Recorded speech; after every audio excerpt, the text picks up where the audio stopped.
Halo guys, selamat datang kembali di Pojok Seram. Hari ini gue akan menceritakan film dari Hong Kong yang berjudul Rigor Mortis. Sebelumnya iklan dulu Guys, kita punya channel satu lagi di Pojok Sinema yang akan membahas film-film di luar horor. Mampir-mampir ya, makasih. Ya udah yuk kita mulai ceritanya.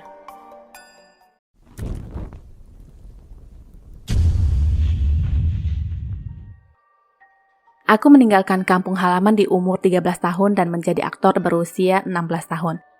Aku adalah seorang yang sukses dulunya. Tapi jika kau bertanya lagi kepadaku, aku lakukan itu semua hanya untuk sementara. Aku tidak pernah berpikir akan berakhir di situasi seperti ini. Banyak orang yang mengatakan bahwa dunia perfilman adalah hal yang konyol. Bagaimanapun juga kehidupan nyatalah yang lebih konyol. Itulah kutipan kalimat-kalimat seorang pria yang sekarat. Suatu ketika pria yang bernama Siu Ho pindah ke apartemen kumuh dan akan menempati kamar 2442. Seorang bapak-bapak yang mereka panggil Pak Yin ini lalu menghampiri dan membantunya membukakan pintu. Paman Yin sendiri adalah security di tempat itu.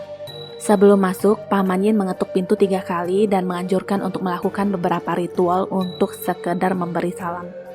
Paman lalu menyalakan dupa dan mengatakan sekarang kau sudah tenang. Jangan mengganggu dan melakukan hal gila. Setelah itu dia pamit keluar. Si babe belum apa-apa udah nakutin. Di luar pun dia menaruh dupa 3 biji. Siu Ho pun mengeluarkan semua barang-barangnya dan di luar dugaan dia ingin mengakhiri hidup. Sebelum itu dia tampak mendengar kembali rekaman suara anaknya. Ada sebuah gambaran tentang dia dan anaknya yang sedang bermain. Anak dan istrinya yang berjalan pergi juga gambaran mereka bertiga yang sedang duduk di meja makan sambil berpegangan tangan dengan wajah istri dan anaknya yang sudah tidak seperti manusia normal. Waktu pun tiba, dia pun menendang meja yang dipijaknya dan seketika tali itu menjerat lehernya. Masa-masa di ambang maut itu, dia melihat sesosok yang bangun dari lantai. Sosok yang tertutup kain mendekati dan merasukinya. Dupa di depan pintu tersedot masuk dan dia pun merentah. Seseorang yang bernama Yao mendobrak pintu dan memotong tali yang menjerat lehernya.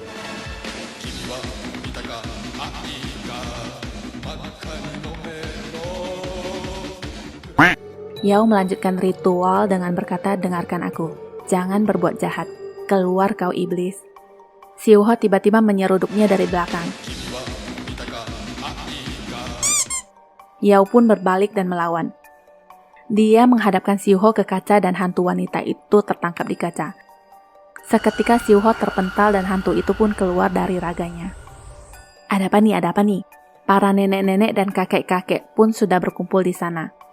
Siu Ho memuntahkan banyak cairan hitam dan memakai kembali kacamata hitamnya. Seorang nenek yang dipanggil Bibi Mui menghampiri dan berkata sudah tidak apa-apa. Yao mengajak Bibi Mui pergi agar memberikan waktu sendiri untuk Siu Ho. Seorang kakek bernama Tung menatapnya dengan penuh makna. Ape? Dia malah tersenyum. Sudahlah, pertunjukan bubar. Malamnya Siu Ho terus memutar rekaman suara anaknya yang terus bertanya kapan ayahnya akan pulang. Ada suara aneh di luar dan dia mengintip dari lubang spy yang terpasang di pintunya. Di luar itu ada seorang wanita yang mendekatkan wajahnya. Siu Ho membuka pintu dan mendapati perempuan itu sedang menangis sambil membelakangi pintu. Sewaktu wanita itu melihat ke dalam, pemandangan di dalam kamar itu sangat tidak biasa.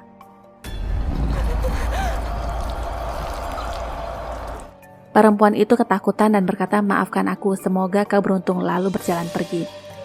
Di apartemen itu, Yao adalah pemilik kantin yang selalu hafal dengan pesanan seluruh warga apartemen. Biasanya dia juga selalu menyiapkan makanan untuk semua warga termasuk Bibi Lai yang baru meninggal kemarin. Dia berkata, Bibi Lai, kau harus pergi setelah menghabiskan makanan ini. Di dinding yang samar-samar terlihat sesosok bayangan. Bibi Mui menghampiri Siu Ho yang dari tadi duduk di kantin dan berbincang dengannya. Sosok Bibi Mui sendiri dikenal sebagai orang yang ringan tangan dan selalu menolong dengan ikhlas. Dia juga suka membantu menjahitkan pakaian orang-orang. Bibi Mui bertanya pada Siu Ho apakah dia menyadari sesuatu di kamarnya karena kamar itu sudah lama kosong. Siu Ho hanya menjawab dia tidak percaya dengan hal-hal seperti itu.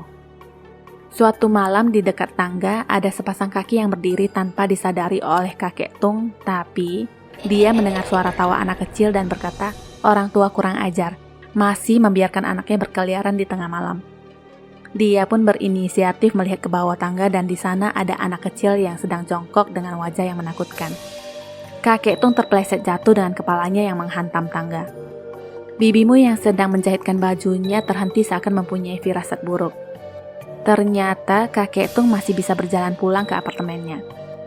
Istrinya bertanya, "Dari mana saja kau selarut ini?" sambil menyiapkan rendaman kaki untuknya. Kakek menjawab, "Aku tadi mencarimu. Aku sangat takut kehilanganmu." Bibimu bertanya, "Kenapa kakimu tetap dingin? Apa tidak enak badan?" Kakek Tung menjawab, "Tidak apa-apa. Aku akan kembali beberapa hari lagi. Tunggu aku." Ternyata itu adalah mimpi dari Bibi Mui. Kakek sesungguhnya sudah mati di bawah tangga. Bibi Mui lalu menemui Guru Gao di suatu tempat. Entah apa yang mereka bicarakan dan cerita berpindah pada saat Bibi Mui kembali ke apartemen. Di sana dia bertemu dengan Paman Yin dan sedikit berbincang. Paman Yin menanyakan kabar kakek Tung dan Bibi Mui menjawab Atung baik-baik saja dan akan pulang nanti. Makanya dia membeli banyak makanan kesukaannya. Di apartemennya, dia menyuruh seorang anak yang sedang bermain di dalam agar tidak lagi bermain di sana dan menutup pintu. Di tempat lain, Paman Yin melihat banyaknya darah di tangga dan sebuah gigi palsu emas tapi tidak menemukan siapa-siapa di sana. Anak kecil yang tadi tiba-tiba sudah di kamar Siu Ho dan bermain-main dengan memakai kacamatanya. Setelah itu dia berlari pergi dengan meninggalkan buku gambarnya yang berisikan gambar-gambar seram. Minta ditoyor nih anak. Cerita kembali lagi ke Bibi Mui. Dia terlihat meneruskan menjahit baju suaminya dan ternyata mayat suaminya sudah dikubur di bathtub sambil ditempeli hu atas anjuran Guru Gao. Dia menjahit semua luka di tubuh suaminya lalu memasukkannya ke dalam peti yang tidak menyentuh tanah. Darah gagak pun dipakai untuk mengganti darah ayam yang akan bisa bekerja dengan jimat yang ditempel di mayat untuk mendapatkan esensi dari unsur yin. Ternyata maksud Bibi Mui adalah ingin menghidupkan suaminya kembali. Guru Gao mengucap mantra, kumpulan dari Roro membuka melawan kehendak Tuhan lalu memasangkan topeng ke wajah mayat kakek Tung dan mengingatkan untuk tidak melepas topengnya. 7 hari kemudian arwahnya akan kembali. Jika tidak berhasil maka Guru Gao mengaku mempunyai cara lain yang sebenarnya sangat berbahaya yang akan dibicarakan lagi nanti. Sesampainya dia di apartemennya, dia terus melafalkan mantra meminta para arwah memberikan kekuatan untuk melawan kehendak Tuhan dan melakukan ritual-ritual hitam. Kembali lagi ke apartemen. Di lorong apartemen, wanita yang ada gila-gilanya itu kembali memakan makanan sembayangan yang ternyata dia juga adalah mama dari si anak kecil yang suka berkeliaran kemana-mana. Di lorong itu ada pemandangan yang tidak biasa. Beberapa sosok entah hantu atau manusia yang memakai baju terusan dan payung rusak sambil berjalan. Semua orang menyingkir dan menutup mata termasuk Siu Ho yang sedang berada di sana waktu itu. Sosok-sosok itu melewati mereka dan menghilang. Wanita itu mengingatkan Siu Ho agar berjalanlah menghadap ke dinding di jam-jam tengah malam seperti sekarang. Cerita loncat ke Bibi Mui. Dia seakan mengingat masa-masanya dulu bersama suaminya yang mengatakan, "Sayang, bunga mati yang kau bawa minggu lalu itu kini sudah mekar." Hal itu bertepatan dengan sisi peti mati yang tiba-tiba terjatuh ke lantai dan menyadarkan Bibi Mui. Kembali ke Siu Ho. Entah dia punya ide apa dengan berjalan masuk ke sebuah tempat. Di sana perempuan agak-agak itu bersembunyi. Paman Yin datang dan menceritakan perempuan dan anaknya itu dari dulu udah sering disuruh pergi. Karena kasihan, dia lalu menemukan sebuah tempat di apartemen itu dan memperbolehkan mereka untuk tinggal. Perempuan itu bernama Feng. Dulunya dia tinggal di kamar 2442 selama bertahun-tahun dan sudah menikah. Feng adalah seorang pengajar dari 2 gadis kembar di lingkungan sana. Di kamar itu sebelumnya terjadi sebuah peristiwa di mana ada seorang gadis yang memergoki seorang pria melakukan pelecehan terhadap saudara kembarnya. Tanpa ampun dia pun menghabisi pria itu yang juga adalah suami dari Feng. Setelah itu gadis itu mengakhiri hidupnya sendiri. Kembaran yang menjadi korban tadi juga mengakhiri hidup dengan tergantung di bawah kipas. Ketika Feng masuk, dia mendapati suami dan muridnya sudah tewas. Feng selalu kembali ke kamar itu setiap malam. Merasa takut, pergi dan kembali lagi. Gitu aja terus. Dia tidak berani masuk karena selalu teringat masa lalu yang terjadi di sana. Anak laki-lakinya bernama Pak adalah anak yang baik menurut Paman Yin. Feng tiap hari mengumpulkan makanan yang ditinggalkan warga di depan pintu yang biasanya untuk sembayangan. Kembali lagi ke Bibi Mui.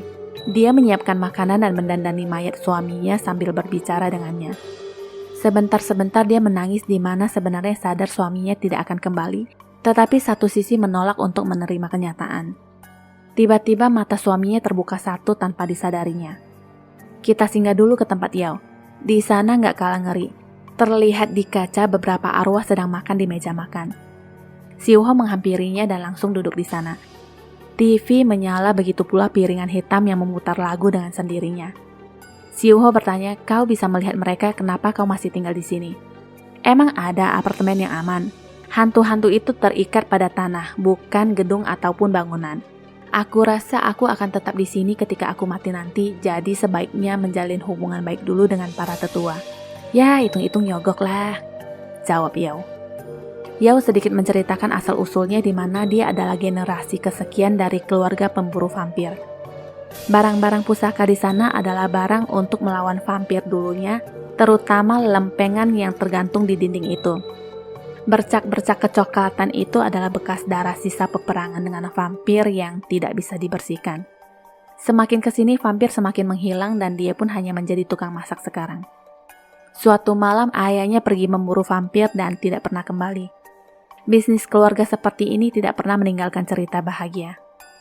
Maksud kedatangan Siuho adalah ingin meminta bantuan terkait hantu di kamar 2442 yang ditempatinya sekarang dan memberikan selembar gambar yang digambar oleh Pak. Yao berkata, lalu kenapa?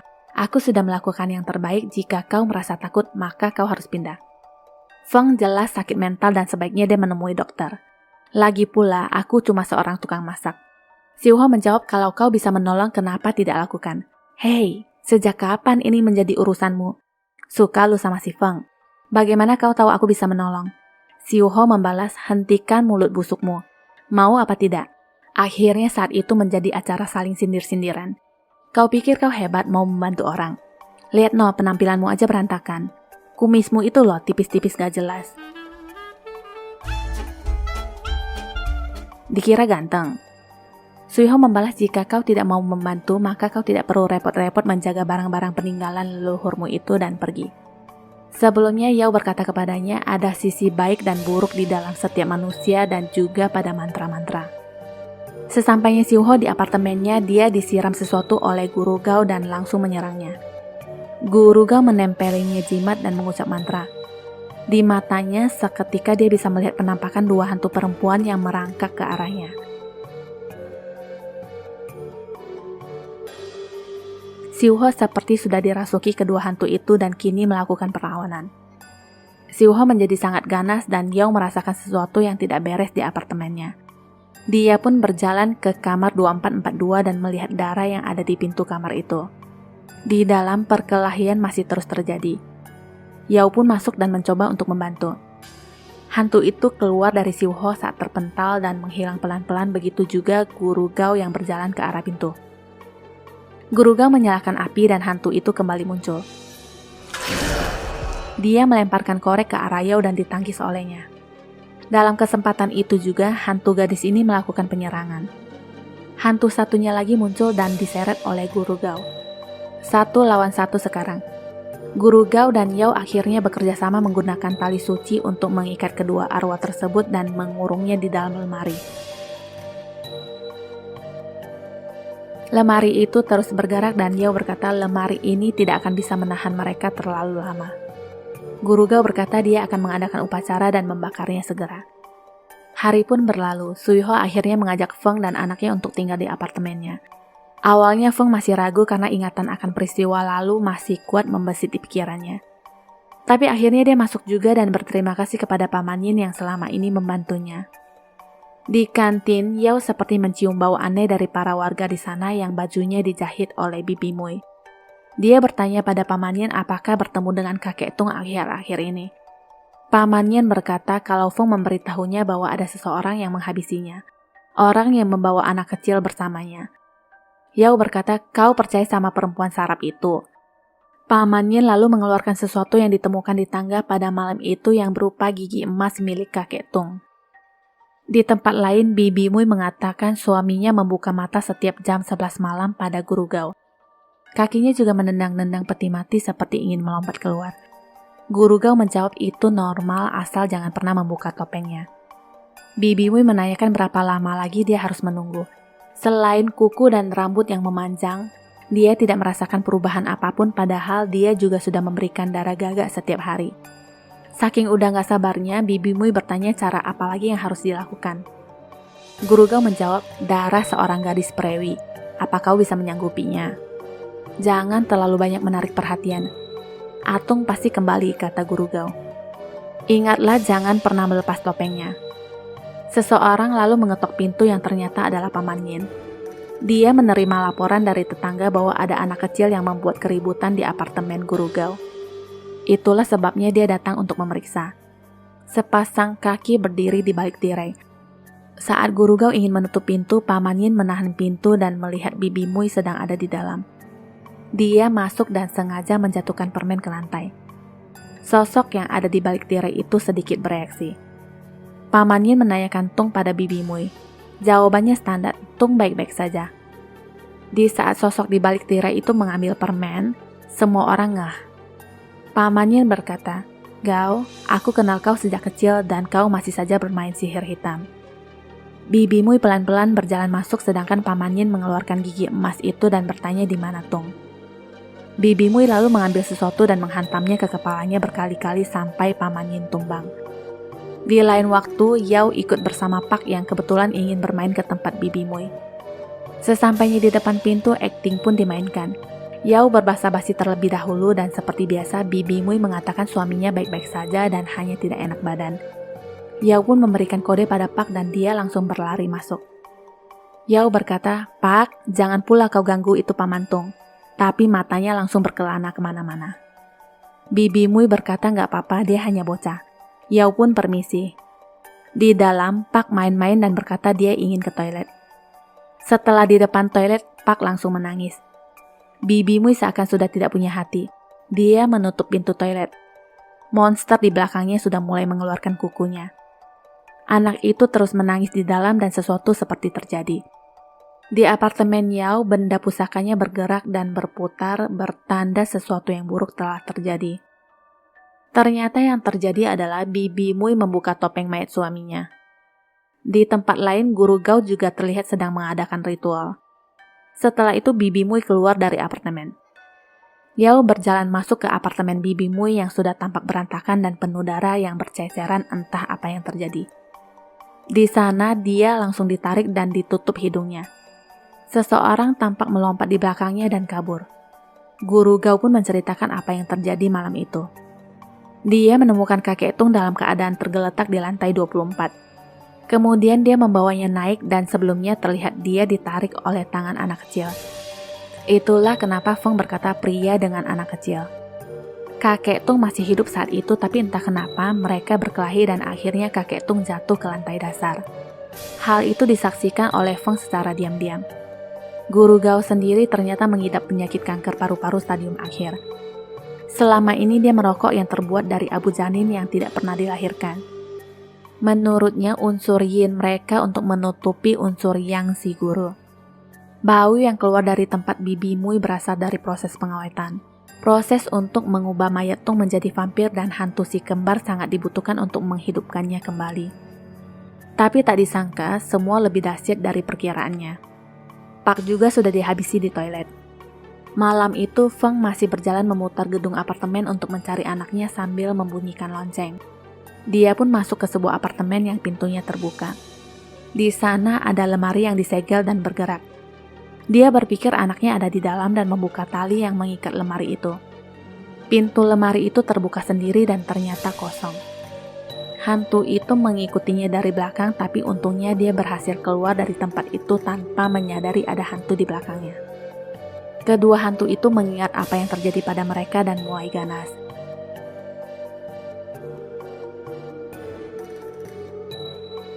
Di tempat lain, Yao berdiskusi dengan Suiho yang mengatakan Tung adalah badan tanpa arwah, sedangkan si kembar adalah arwah tanpa badan.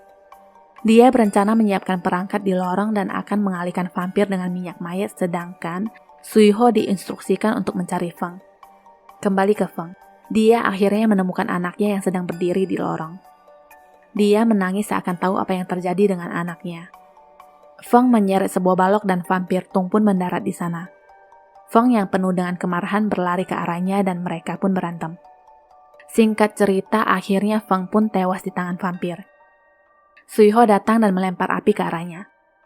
Walaupun gak terlalu mempan, tapi berhasil ditahan sebentar di mana vampir itu tertumpuk besi-besi dan pasir. Si kembar terlihat seperti arwah hewan yang berlari dengan 4 kaki yang hinggap sana-sini. Hanya sekali sentuhan vampir itu tersadar kembali. Dengan sangat cepat dia menyerang Suiho dan kabur meninggalkan Suiho dalam keadaan pipa yang menembus sampai ke belakang. Yao masih sibuk menyiapkan perlengkapan sedangkan vampir itu sedang melompat-lompat.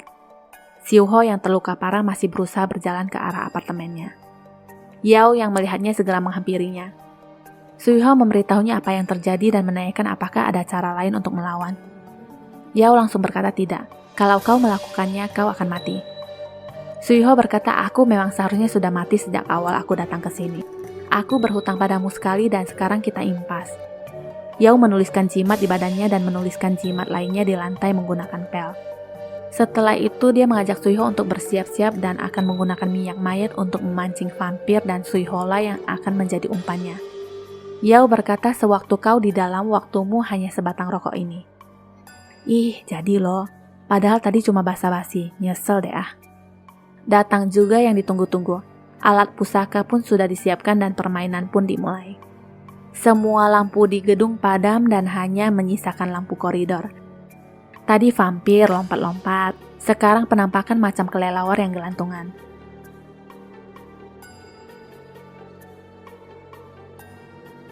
Keduanya pun saling menyerang sedangkan Yao yang mengatur unsur-unsur dalam pertarungan.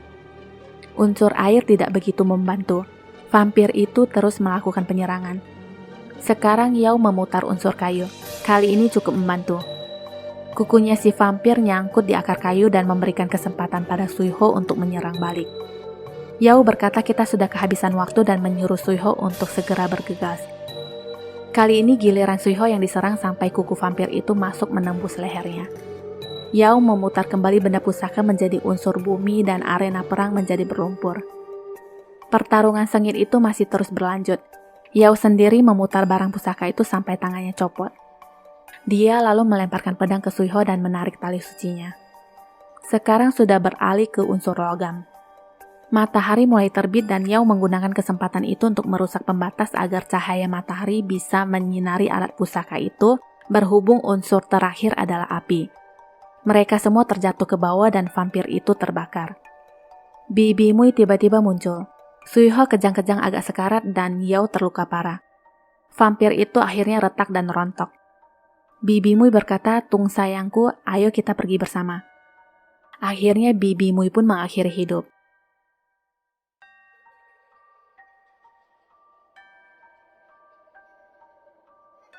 Semua kembali seperti kehidupan sebelumnya. Yang terjadi sesungguhnya adalah hanya Suiho yang ditemukan mengakhiri hidup di apartemennya dan orang yang pertama kali menemukannya adalah Yao. Pak Tung sendiri memang sudah almarhum dari dulu. Pak Gao adalah seorang dokter yang menangani mayat Suiho dan seorang pria mengaku anaknya datang untuk mengidentifikasi mayatnya. Jadi ini semua hanyalah khayalan Suiho sewaktu dia sekarat. Sungguh dunia ini hanya sebuah panggung sandiwara di mata sang aktor dan tamat. Terima kasih sudah menyaksikan Shortcut Film ini. Jangan lupa subscribe, like, and share juga menyalakan lonceng notifikasi untuk updatean film lainnya ya. Sampai jumpa!